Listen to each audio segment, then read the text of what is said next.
Hey, doing my first Sixpoint video review today. It's their brand new beer called Puff that just came out. It's, I guess, an amped up, unfiltered version of Resin that they dry hop a little bit more and it's a little bit stronger.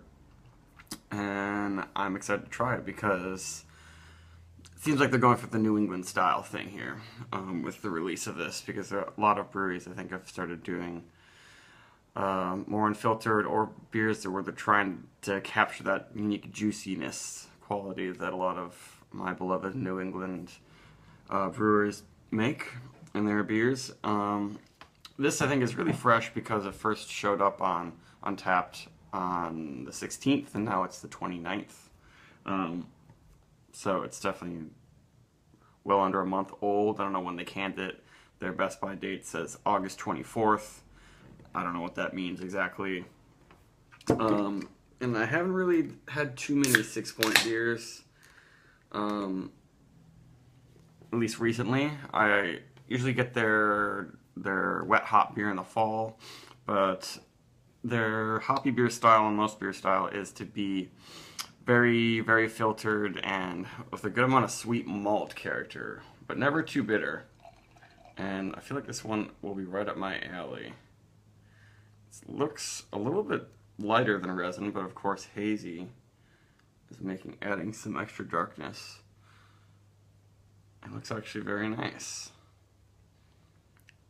And quite unfiltered too, not as turbid as Trillium and Treehouse, but that is nearly opaque, and it smells pretty good already. Yeah, that's pretty nice. It's not like pure tropical fruit juice, but it's got a lot of juicy notes going on. It's some red berries, a little bit of mango, and some grassy resinous elements. I'm not getting any onion or garlic or anything like that might show up in other IPAs. And the sweet red berry is the strongest note I'm getting from this beer. It has a really nice head retention. And I'm not really smelling any booze, which is pretty good because 9.8% alcohol is a lot higher than usually I want for a double IPA.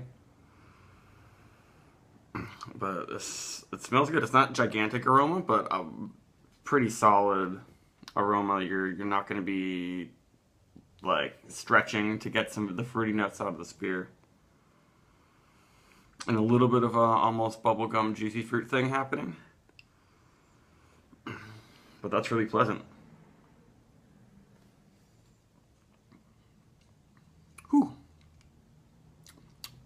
Very nice, but yeah, now I get the booze and the finish of that. But it's all those fruits are in there. It gets a lot spicier in the flavor. That's nice. That there's a nice lingering red berry juicy malt sort of thing happening. A lingering kind of purple drink flavor that's actually nice. I bet they use Simcoe in this one. When I was looking up to try to figure out what the hops were in this beer, it seemed like it's evolved since they've first released Resin, and which this is based on. And now I think Resin uses like Simcoe and Citra and Cascade, but Cascade has always been kind of displayed in all the Resin recipes, it seems.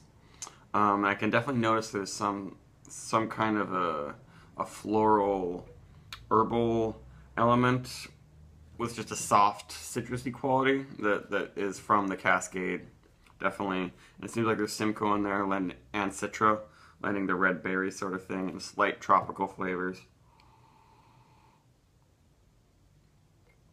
But it's pretty good. I wish it weren't so strong. I wish they would actually lower the alcohol. Because if they were really doing a beer like the New England double IPAs, they would have lowered the alcohol of Resin rather than raising it. But that's not Sixpoint style, I guess. This is a very good beer. I'm not disappointed because I was expecting it to be pretty good. It has really good ratings right now on Untapped and other sites. But it's not blowing my mind or anything. But it's definitely worth trying, especially if you like the 6-point resin. This just, I think, just makes it even better. And it's a slight sort of grassy, perfumey thing from the Cascade hops, I think, that are comes out a little strong and a little bit too alcohol perfumey maybe from that high the high ABV. And they say 108 IBUs, but as with the original resin, it's not that much intense perceived bitterness in this beer. It's much more palatable, I think, than a Stone type IPA.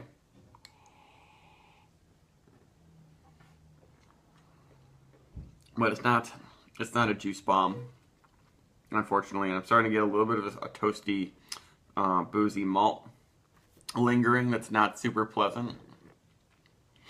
It seemed like it was first best in the aroma on the front end, but maybe I'm just not a big fan of the super strong IPAs. Doesn't seem like the higher the booze, the better the hop character, in my opinion. 8 to 8.5%. It seems like that's perfect for getting your super fruity IPAs.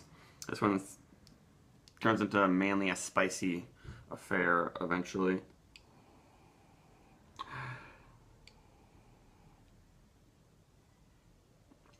And there's a little bit of that kind of stemmy, really fresh weed and fresh hop aroma. Yeah, it seems like eventually I kind of lose the fruit and all the spiciness and the greenness takes over, whereas at first the aroma was really fruity to me. Now it's a little bit toasty. I'll probably give this one like an 80. It's not, there's no exact flaws, except that it's not my style of recipe exactly. They're really close to it, but it's nothing that can stand up to any New England hazy IPA, in my opinion. So I'm just gonna do like a straight 8 for the puff. But I like the name and can. See you later.